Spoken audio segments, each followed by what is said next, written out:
वो दे रखा है हमारे पास, एक है एरियोलर टिश्यू और एक है एडिपोज टिश्यू। जो आपकी स्किन होती है, क्या है, स्किन, और जो नीचे मसल है, स्किन और मसल दोनों को जोड़ने का काम कौन करता है? ये बीच की जो लेयर आती है इसका नाम क्या है? Areolar tissue. ये हमेशा कहाँ मिलेगी? आपके स्किन के, आप स्किन खींचो, स्किन अलग से नहीं है, स्किन मसल के साथ आ जाएगी अपने आप खींचो, क्या स्किन बाहर आ रही है अलग से? नहीं आ रही भाई। तो स्किन के नीचे एक टिश्यू है जिसका नाम है एरियोलर टिश्यू, वो स्किन और मसल को चिपका देता है आपस में। अच्छी बात है, होना चाहिए, वरना स्किन अलग हुई मसल अंदर रह गया, दिक्कत हो जाएगी। एक आता है एडिपोज टिश्यू, ये फैट स्टोरिंग टिश्यू है। आप जब भी फैट खाते हो तो फैट अगर जितना भी आया पहले बॉडी खर्च कर देती है, अगर फैट खर्च करने के बाद भी बच गया तो बॉडी को कहीं तो रखना पड़ेगा, तो बॉडी इस टिश्यू को दे देती है। ये टिश्यू पता कहाँ है? एक तो पेट में है, थाइज में है, ठीक है, नेक में है, चीक्स में है। तो जहाँ जहाँ पर ये टिश्यू है वहाँ पे फैट डिपॉजिट होगा, जब डिपॉजिट होगा तो साइज़ बढ़ेगा। पेट क्यों फूलता है? क्योंकि पेट में क्या भरा पड़ा है? Adipose tissue. आपने एक्स्ट्रा भी फैट खा लिया, वो सारा फैट कौन रख लेगा? पेट रख ले भाई, ला हम रख लेते हैं, जब रखेगा तो साइज़ बढ़ेगा। तो इस एडिपोज टिश्यू में फैट स्टोर होता है। तीसरी चीज़ जो हमें यहाँ पर देखनी है वो यहाँ पर एक होगा बोन और एक होगा कार्टिलेज। याद रखना कि बोन जो है भाई वो टफ होती है, मतलब हार्ड होती है, लेकिन ये सॉफ्ट होती है। आप बोन को मोड़ नहीं सकते, लेकिन कार्टिलेज को मोड़ सकते हो। बोन को भी मोड़ सकते हो, लेकिन सिर्फ एक बार, उसके बाद 6 महीने का प्लास्टर चढ़ेगा, तो दोबारा मोड़ लेना बोन को। बोन को हम मोड़ नहीं सकते। आपका जो नाक का टिप है ये पूरा क्या है? कार्टिलेज। ये पूरा कान क्या है? कार्टिलेज। कहते हैं जिस चीज़ से बोन बना है एग्जैक्टली लगभग वैसी चीज़ से कार्टिलेज भी बन गया। बहुत थोड़ा डिफरेंस आ गया बस। तो जिस चीज़ ने जैसा बोन का फॉर्मेशन एग्जैक्टली सेम किसका है? कार्टिलेज का भी सेम ही है, बस नाम चेंज कर देते हैं। जैसे बोन्स को जो बनाती है, बोन्स को बनाने वाली सेल्स का नाम है ऑस्टियोसाइट,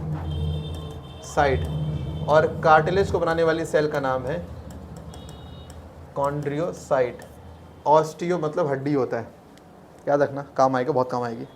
ऑस्टियो मीन्स क्या होता है? हड्डी के लिए आता है। कभी भी अगर आप ऑस्टियो नाम का वर्ड सुन लो बायो में, सर ये हड्डी से जुड़ी कोई बात चल रही है, इतना याद रखना बस। ऐसे कॉन्ड्रियो का मतलब क्या होता है? कार्टिलेज होता है। कॉन्ड्रियो वर्ड आ गया मतलब कहीं सर कार्टिलेज की बात चल रही है।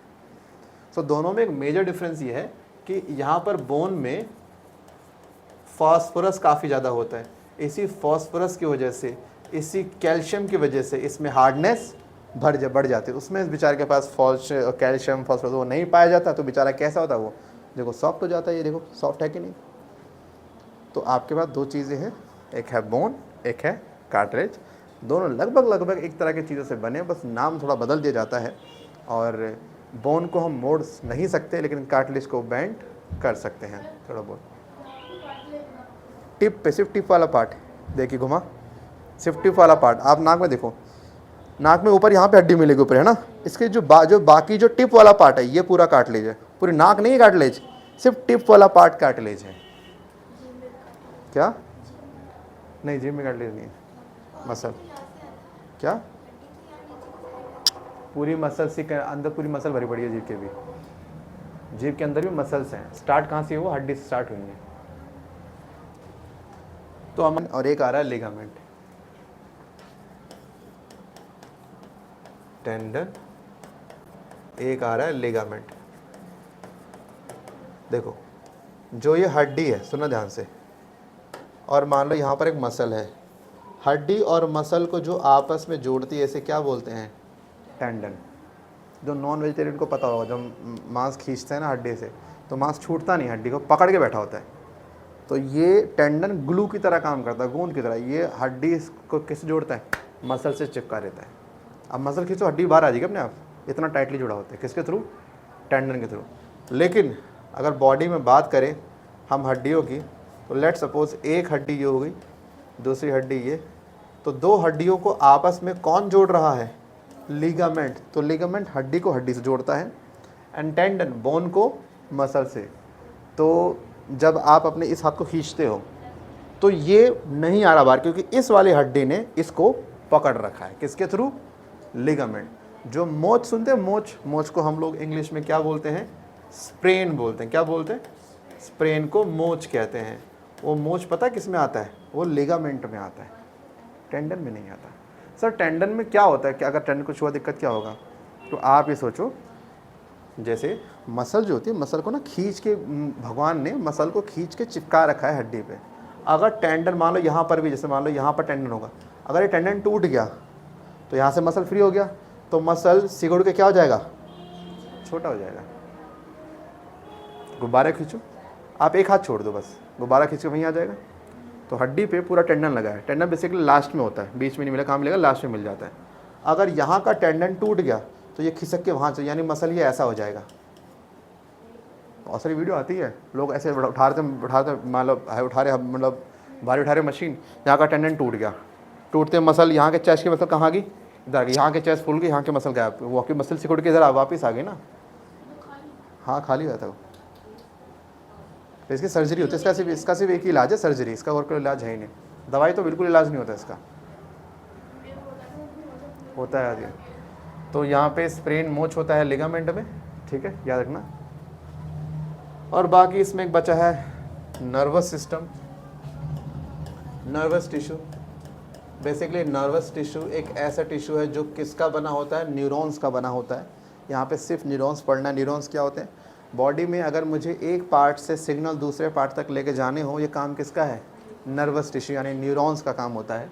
नर्वस टिश्यू एक सेल से बना होता है जिसका नाम होता है न्यूरॉन्स। बेसिकली इन्हीं का काम होता है सिग्नल को एक जगह से, सोचो आपको कैसे टच किया गया, तो आपको मालूम पड़ता है सर टच किया गया है, तो ब्रेन को कैसे पता कि यहाँ ही टच हुआ है? क्योंकि यहाँ से कोई मैसेज लेके ब्रेन तक गया होगा ना। कौन लेके गया? न्यूरॉन्स। इसका स्ट्रक्चर बड़ा सिंपल है। इसमें आपको पहले बनाना पड़ेगा इस तरह से,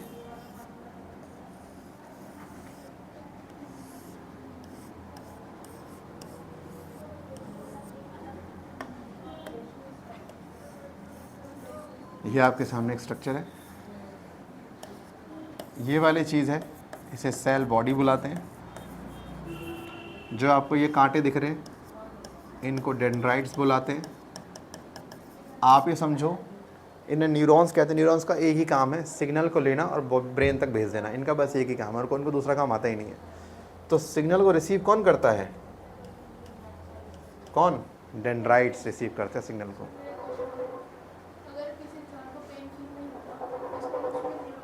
नहीं, ऐसा कोई लॉजिक नहीं है। अगर हमारे घर तक बिजली नहीं आ रही, दो कारण है।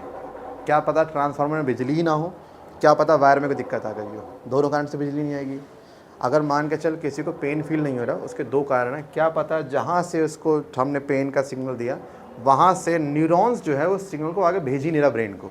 ब्रेन काम कर रहा है बट न्यूरॉन ने सिग्नल भेजा ही नहीं, वो कह रहा हम भेज ही नहीं रहा आगे। अब इसके लिए आपकी कंट्रोलिंग पावर बहुत अच्छी होनी चाहिए। या न्यूरॉन ने भेजा, लेकिन ब्रेन के जिस हिस्से को ये सिग्नल मिलता है वो हिस्सा ख़राब पड़ा हुआ है, तो ब्रेन को कभी पेन फील होगा ही नहीं। आपको पता है ब्रेन में कभी भी ब्रेन में आपको पेन फील नहीं हो सकता। अब मालूम है, ब्रेन को आप चाहे जितना मर्जी काट दो, आपको इतना भी पेन फील नहीं होगा। पेन आपको यहाँ फील होगा। क्यों? पेन को फील करने के लिए बॉडी ने एक चीज़ हर जगह सेट कर दी, इसका नाम है पेन रिसेप्टर। ये बॉडी ने हर जगह सेट कर दी। इसी का काम होता है कि पेन को ब्रेन तक भेजना, और वो पेन रिसेप्टर सिर्फ एक जगह नहीं है ब्रेन में।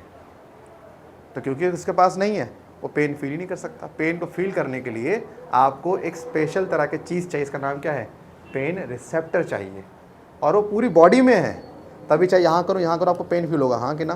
लेकिन वो बस एक जगह नहीं है, ब्रेन में नहीं है, इसलिए ब्रेन को कहीं पेन का भी फील होता है। लेकिन ब्रेन की वजह से आपको पेन काफ़ी फील होता है। ये सेल बॉडी, ये जो पार्ट मैंने बनाया बीच वाला पार्ट जो है, इस वाले पार्ट को एक्सोन कहते हैं। जो सेल मैंने बनाया है, इस सेल का नाम है श्वान सेल, नाम याद कर लेना। ये जो एंड वाला पार्ट है, इसको बुलाते हैं एक्सोन एंड या एक्सोन टर्मिनल।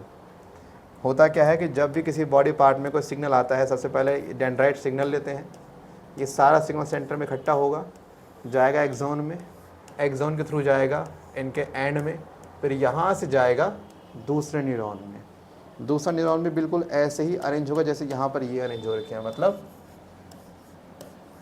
ऐसे, मतलब सिग्नल यहाँ से ऐसे आया, ऐसे गया, फिर यहाँ से इसके पास जंप करेगा, फिर यहाँ से सेम ऐसे सिर्फ एक न्यूरॉन के थ्रू सिग्नल हमारे बॉडी में नहीं आता। यहाँ से अगर सिग्नल यहाँ तक लाने हैं, क्या पता 4 न्यूरॉन लग जाए, क्या पता 400 न्यूरॉन लग जाए, क्या पता 5 न्यूरॉन लग जाए।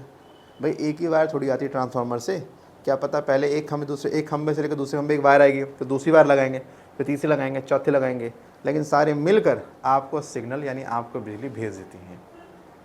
तो यहाँ पर सिंपल अगर कुछ याद